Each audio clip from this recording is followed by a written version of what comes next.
successful Channel 4 sitcom, The IT Crowd.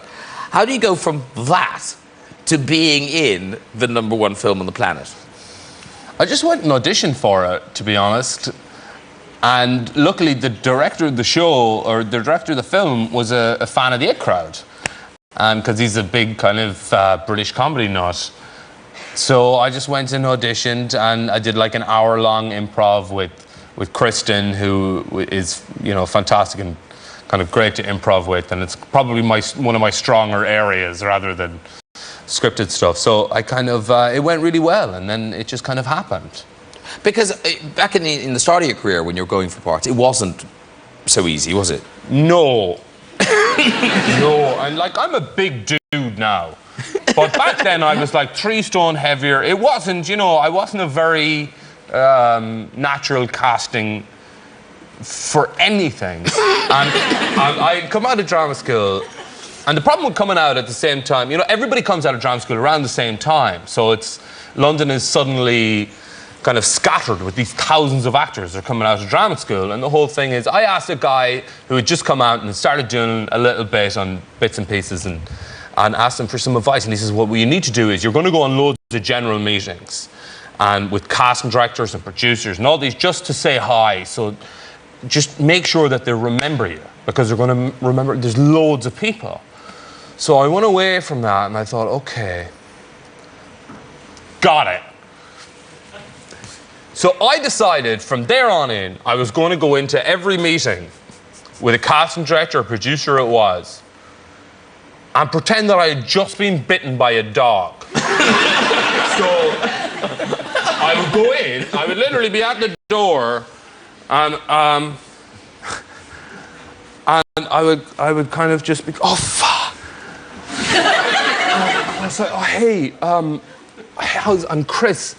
And they were like, oh, how's it going? Yeah, I'm okay, I just got Did you see the Cocker Spaniel dance? And I would pretend that I had just been bitten. And the stories would get more and more complicated and intricate. Like, he was holding a baby's rattle, I tried to pull it out. I just went for him. And it's like, and he looked so friendly, and I just went to pat him, he just bit. And they would offer me plasters and stuff, and I did this for 4 months. And every meeting I went into, until eventually I went into one meeting, I did oh, Jesus Christ, I just got bitten on the foot. This is and they were like, oh, that's so weird. And I was like, I know. And they said, because the last time you were here, you'd been bitten. I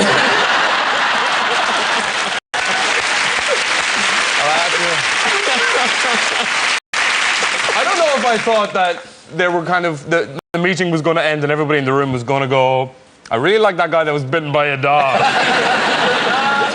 But I didn't work for another year after that. You don't have to audition? Well, occasionally, not so much now, but... meetings. Yeah, meetings. But in terms of ice-breaking, you seem quite gung-ho reading about you and things you've said in interviews about filming, you know, particularly sex scenes and stuff. You just kind of get on with it. Yes. Is that fair? That is fair. Although I think they're quite tricky. I don't know. I don't like them very much. Sex scenes are awkward. No, it's not funny. They're very serious things. No, they are quite awkward. It's quite awkward. And it's because it's a very strange and bizarre thing to be doing. It's not a normal situation to be going, hello, I'm Ewan. And I'll be... you have to... And also, I'm 40 now, and the actresses get younger and younger. And I get worried that they'll think... I get worried that they think that you might be somehow taking advantage of that. It's an awkward thing. I don't really like it. And also, I find that they're not very useful unless... I made films like Young Adam or The Pillow Book where they're more about sex, and the sex scenes are more about character and story, and that's fine.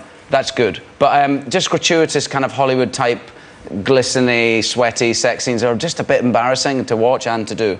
But the Christian Bale sex scene sounds... Oh, yeah, that was fun. Was it? Yeah. That was great. No, I did have a sex scene with Christian Bale, which I did to the best of my ability. Oh, come on. It was great. But didn't you have to do it on a roof or something? We were in King's Cross, yeah, we're shooting this film, Velvet Goldmine, and there's this, and he plays a journalist, and I was playing a kind of Iggy Pop type rock star, and we have a sexual, we have a shag on top of a rooftop in King's Cross, but they wanted to shoot it from another rooftop.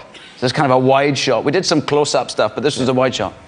And Todd Haynes was the director, and I don't know, we heard the kind of action, so we started quite slowly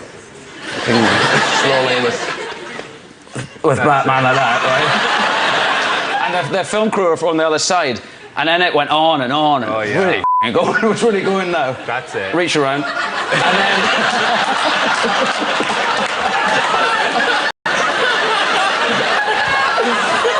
then and then I just thought, there he is. Oh. And then I just thought I would have come by now, so I went round to the other side of his ear, from the non-camera side, and went, I think I would have come by now. And then when I said, I'm going to have a look, and I looked over, and they were packing up the camera. They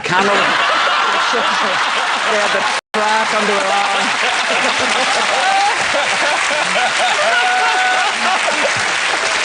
They must have gone really quietly, you know. Did anyone ever talk about it afterwards? Was it just kind of like... I think they thought it was a sensitive thing, they should just leave us to it. There's nothing wrong with... Cut! There's nothing wrong with that.